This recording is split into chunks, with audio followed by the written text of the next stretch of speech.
What's up, everybody? This is Sean Coffey here with Bow Bend. Today I want to talk about how your thoughts will determine whether you're successful or unsuccessful in the deer woods, or shooting your bow, or in anything in life. I'm a firm believer that your thoughts or things, how you think, is going to determine how your life is going to end up, no matter what you're doing. Like I said, whether you're going to be successful or not successful is all between your ears here. It depends on how you're thinking about whatever situation that you're in. I tend to be a very negative thinker. Over the years, I've really worked on not being a negative thinker and thinking more on the positive side. I kind of started doing that just a long time ago when I first started bow hunting, because that negative thought process carried over into bow hunting. Because as everyone who has ever gotten into bow hunting knows, it is a very, very difficult thing to do, especially when I started out, because when I started out, there was no YouTube, there was besides news articles or books, there was really no one showing you how to bow hunt unless you had a mentor, which I personally didn't. So I learned from the school of hard knocks, making a lot of mistakes, screwing up a whole lot, and not being very successful very often. So that took a toll on me. And like I said, I already had a negative mindset naturally, but I started to learn that if I just kind of kept a positive mindset and constantly told myself, you can do this, man, you're good, you're gonna figure this out, you can do this. If you just keep telling yourself these things over and over again, eventually it does help you with success, like I said, in anything in life. So over the years, I've learned, just talking to people about their hunting experiences, you can tell why certain people tend to be more successful at hunting and why some people tend to be less successful at hunting.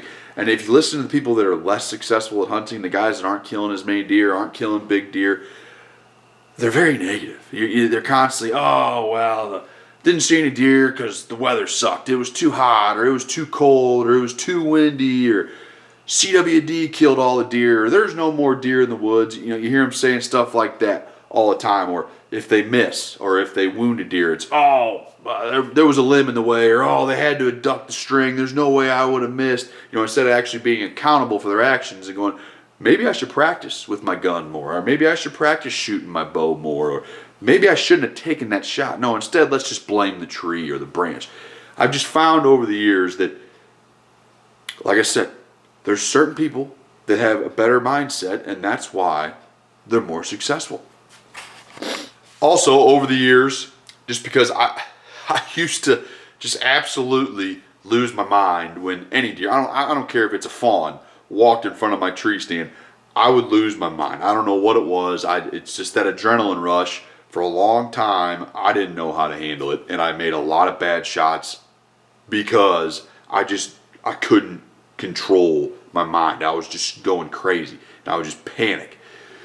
So I've learned over the years to reinforce in my mind that you're a good shot with your bow. You're a good hunter.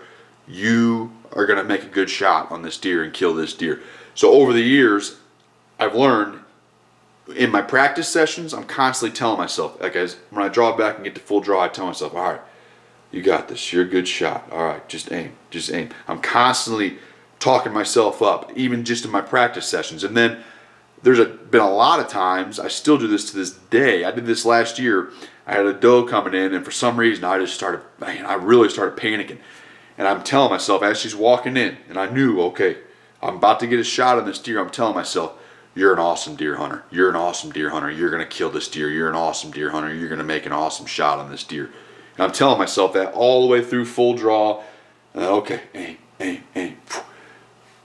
So I really, for me personally, just telling myself, like reinforcing it, you're a good hunter. You're a good shot. Over and over again really has helped me to be a lot more successful as far as killing deer and not making bad shots. Do I still make bad shots?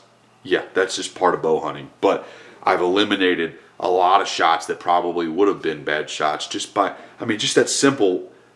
For one, I practice a lot, and I know I'm good at shooting my bow, so I can tell myself, like, if you're not good at shooting your bow and you're not practicing enough, yet telling yourself, oh, you're a good shot when you're not a good shot, or, oh man, you've been practicing you got this. When you're not practicing, that's not going to work. But if you have been practicing and you are a good shot and you have killed a lot of deer in the past, telling yourself that and reminding yourself of that is going to really give you a whole lot of confidence. And like I said, I think that's the kind of stuff that separates the people. And I'm not saying I'm some great deer hunter, but I know a lot of really, really good deer hunters, and all of them are very positive about when just talk in general, just about life in general. But talking to them about hunting, like I said, there is a stark difference between the guys I know that hardly ever kill deer and the guys that are just the killers, that are always killing big deer and always killing lots of deer. Which those are the guys that I hang out with, by the way. I'm not hanging out with the guys that aren't killing a lot of deer. I want to kill a lot of deer and I want to kill big deer, so I'm surrounding myself with people that are successful in that area. But I still do talk to, I'm constantly talking to people at work and just in life in general that hunt, because I hunt. So if I find out somebody hunts, I always spark up a conversation. But I've found the people, like I said, I'm going to keep saying this, the people that aren't as successful in the deer woods are way more negative than the people that are. So I hope that helps. I really appreciate you watching the video. Have an awesome rest of the day.